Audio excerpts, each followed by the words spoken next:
Group D की परीक्षा में समकोण त्रिभुज का पूछा हुआ ये बेहतरीन सवाल, बहुत ही कम बच्चे सॉल्व कर पाए थे। एक बार आप भी ट्राई करिए इस सवाल को सॉल्व करने की, देखिए क्या आपसे इस सवाल को बनता है, फिर आप इस सवाल के सोल्यूशन को देखिए। कभी भी अगर समकोण त्रिभुज में भुजाओं से रिलेटेड अगर कोई सवाल आए और अगर आपको कोई भी भुजा के बारे में नहीं मालूम है और अगर आपको ऑप्शन में भुजाओं से रिलेटेड कोई वैल्यू निकालनी है, तो मैं आपको बता दूं हमेशा ट्रिपलेट का कॉन्सेप्ट यूज करना और कभी भी सवाल को सवाल से सॉल्व नहीं करना, ऑप्शन से सॉल्व करना। सवाल आपका बहुत जल्दी सॉल्व हो जाएगा। लेकिन इसके लिए भी आपको समकोण त्रिभुज की बाकी सारी प्रॉपर्टी मालूम होनी चाहिए कि समकोण त्रिभुज की बाकी सारी प्रॉपर्टी क्या होती है। जैसे अगर ये हमारा समकोण त्रिभुज है, अगर ये हमारा ए है, ये हमारा बी है, ये हमारा सी है, तो ए बी सी में हमारा क्या लगेगा, पाइथागोरस प्रमेय। या अगर हमारे पूर्णांक होंगे तो ट्रिपलेट का कॉन्सेप्ट, जैसे 3 4 5 5 12 13 7 24 25 9 12 15 15 20 25, ये सारे के सारे ट्रिपलेट आपको जवानी रटे होने चाहिए, तभी आप इस सवाल को बना पाओगे। अब देखो कह रहा है एक समकोण त्रिभुज का कर्ण किसी एक भुजा के 2 गुने से 2 अधिक है।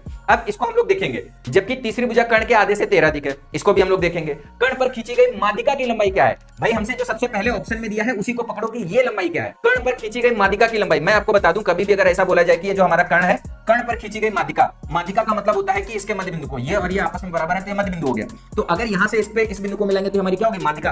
और मैं आपको बता दूं समकोण त्रिभुज में कर्ण पर खींची गई माध्यिका, यही हमारा परिवृत्त की त्रिज्या होती है, ये भी परिवृत्त की त्रिज्या होती है, ये भी परिवृत्त की त्रिज्या होती है, और इन सबका जो मान होता है वो कर्ण के आधे के बराबर होता है। तो कहने का मतलब यह है कि ये जो हमारी माध्यिका की लंबाई है ये हमारी क्या होगी, कर्ण की आधी होगी। तो अब अगर ऑप्शन के हिसाब से सवाल को करेंगे तो अगर ये हमारा कर्ण का आधा हो गया तो हमारा कर्ण कितना हो जाएगा, इसका जस्ट डबल 30 हो जाएगा, या इसका जस्ट डबल 36 हो जाएगा, या इसका जस्ट डबल 34 हो जाएगा, और इसका जस्ट डबल कितना हो जाएगा, 40 हो जाएगा। अब बाकी जो आपके वैल्यूज दिए हुए हैं उनको वेरीफाई करते हैं। सबसे पहले कह रहा है समकोण त्रिभुज का कर्ण किसी एक भुजा के 2 गुने से 2 अधिक है। अब दूसरे भुजा के बारे में बात कर रहा है तो आगे बढ़ते हैं। जबकि तीसरी भुजा कर्ण के आधे से 13 अधिक है, तो तीसरी भुजा आसानी से निकल जाएगी। कह रहा है तीसरी भुजा कर्ण के आधे से 13 अधिक है। अच्छा आप ध्यान से समझो, ये सारी की सारी वैल्यू कर्ण का आधा ही तो दे रखा है, तो तीसरी भुजा बड़ी आसानी से निकल जाएगी। इससे 13 अधिक, इससे 13 अधिक कितना हो जाएगा, 13 और 15 करोगे तो कितना आ जाएगा, 28 आ जाएगा। इसी तरीके से यहाँ पे देखो 18 में 13 जोड़ोगे कितना आ जाएगा, 31 आ जाएगा। 17 में 13 जोड़ोगे कितना आ जाएगा, 30 आ जाएगा।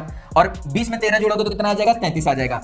अब आप ट्रिपलेट बनाने की कोशिश करो जिसमें ये हमारा क्या होना चाहिए, कर्ण होना चाहिए, और ये हमारा क्या होना चाहिए, एक भुजा होना चाहिए। तो अगर आपको ऐसे समझ में नहीं आ रहा तो आप इनका रेशियो निकालो।